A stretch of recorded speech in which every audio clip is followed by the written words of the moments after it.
There's a long history here. Ted Cruz explains why he believes SCOTUS vacancy is different than in 2016.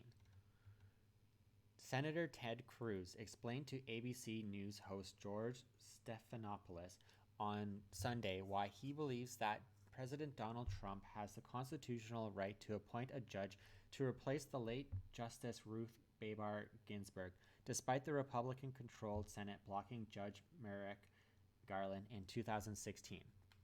You and your colleagues were pretty clear back in 2016 that in an election year, it's a matter for the people to decide, Stephanopoulos began. It is fair for people to conclude right now that you've changed your tune because the president is a Republican, not a Democrat. After expressing appreciation and an admiration for Ginsburg's legacy, Cruz said, now when the vacancy occurs, that naturally leads to the question of what will happen next. The answer in terms of what is going to happen next happens. The answer in terms of what is going to happen next is we know now the president is going to make a nomination. He said he believes the right thing to do is for the Senate to confirm whoever Trump nominates before Election Day. Now, on the question of precedent, Cruz continued, look, we had this fight at the end of the Barack Obama term, and at that time, all Democrats were saying, confirm the nominee, and all the Republicans were saying, we're not going to confirm the nominee.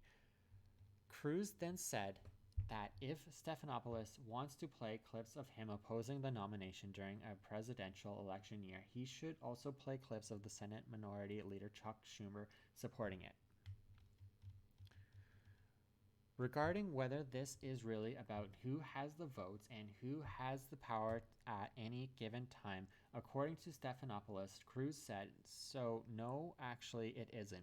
If you look at history, if you look actually at what the precedent is, this has happened 29 times. 29 times there has been a vacancy in the presidential election year. Now, presidents have made nominations all 29 times. That's what presidents do. If there is a vacancy, they make a nomination. Cruz went on to explain that the big difference is whether Senate is in the same party as the nominating president.